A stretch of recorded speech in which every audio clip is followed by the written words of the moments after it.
whenever you turn a pro, it's like, some guys have been great pros that came in as a pro and like dominated for like Phil Heath, Flex Wheeler.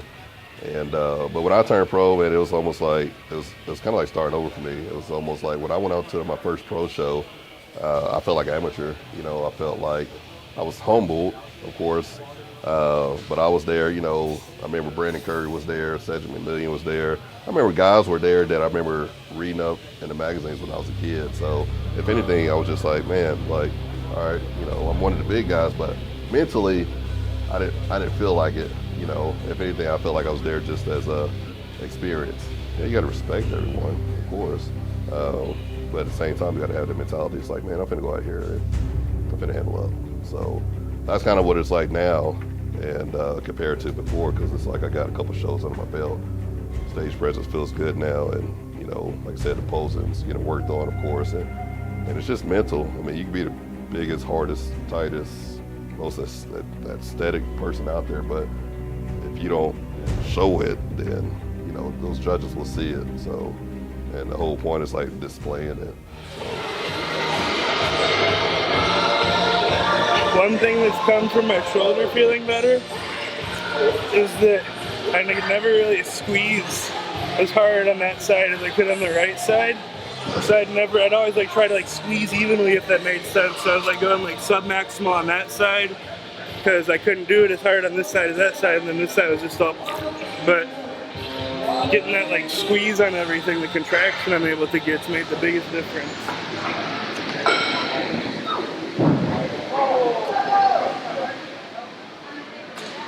Making your mark, and to me, making your mark is, of course, making my mark is winning a pro show, qualify for Olympia, not just qualify for Olympia, but being a top presence on the Olympia stage. And of course, everything comes with the territory at that point. Sponsors, contracts, paid, the whole nine. And but if you just focus on like, oh, if I win, I'm going to make some money, or if I win, I'm going to get a bigger contract. Like, that's not really motivating to me. Motivating to me is, what I did when I was a kid, as the ones I looked up to, reading in the magazines. And back then we didn't have social media, so it was just magazines back then, but now there is social media, and it's rewarding as it is already, like I encourage people, like, shoot me a message and tell me your story. I get messages all the time with guys saying like, hey man, like, you're my motivation. Thanks for posting this. Thanks for those words. Thanks for this words. And it's like, makes you feel like $1 million, because it's like, you never know who's watching. You never know who's listening to, or I'm not reading off of something or anything like that. I'm telling you like real life experience stuff, how I feel and what's going on. So, and when someone hears what I say and can be impacted by it, that's rewarding to me.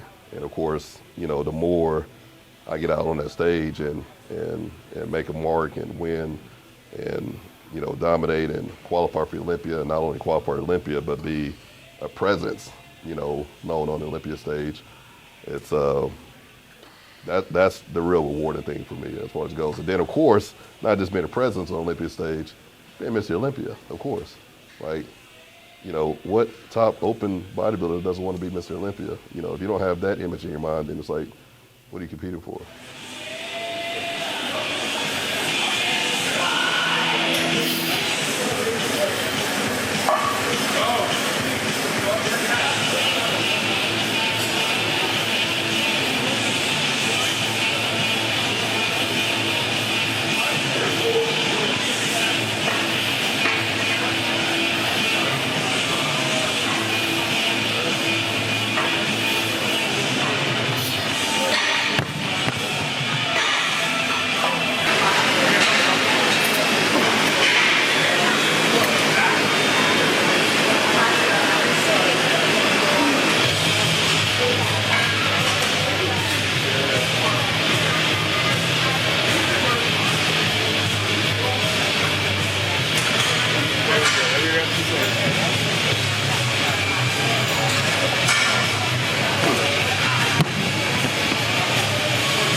Honestly, I mean, whenever Sergio won it, that was a big eye opener too, because Sergio's kind of some new blood for sure, and I know some guys that were, some veterans in that, in that class when he competed.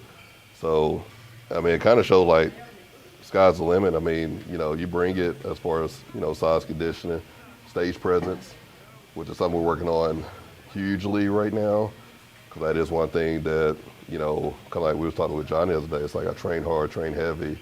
I got the mentality in here, get out there on stage, and it's like I could be a little bit reserved. But that's not going to happen. It's not going to happen this year. It's like I'm going to treat the stage like I treat the weights.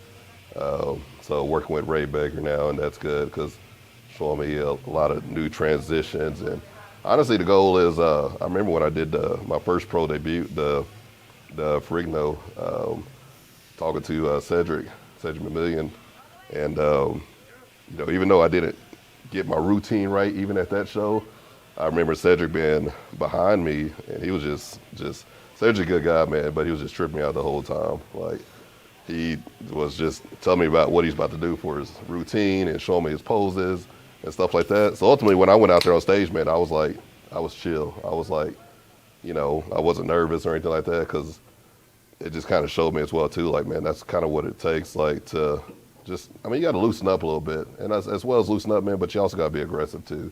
Like, how you dominate in here at the gym, the whole prep, that's the same way you got to do it on stage as well too, so.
I'll get you to the pipe and I get one more.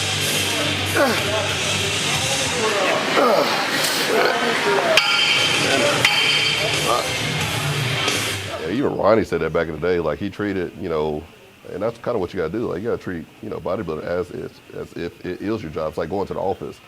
And same thing when it comes to distractions, because it's like, when you have a goal or when you're working, if you're trying to make $1 million, and you have something distract you, like, you're quick to say, you know what, like, go away, like, beat it, be gone. Same thing as, bodybuilding. It's the same thing, because it's so easy for you to get distracted and lose focus, and it just throws everything off. And, you can see it. It's even more important in bodybuilding. I'm not gonna say it's more important in bodybuilding than it is a top, big business or something like that. But, it's the same concept. It's like you still have to stay, on that straight line, because anything that gets in your way, it's like, and I'm personally speaking as well too, because it's like when you're on that straight line and something comes up and knocks you off the path, it messes everything up. And that's why it's so important as well too. Hey Ray, there he is. And that's another thing we're focusing on as well, staying on that straight path. So,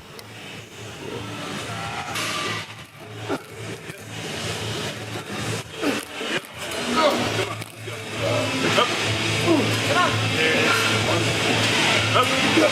Come on. Yep, there it is.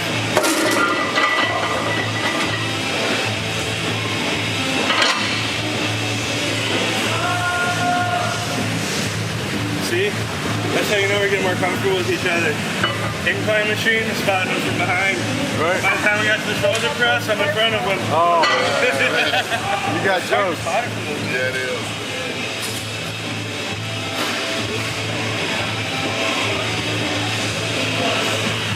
Good.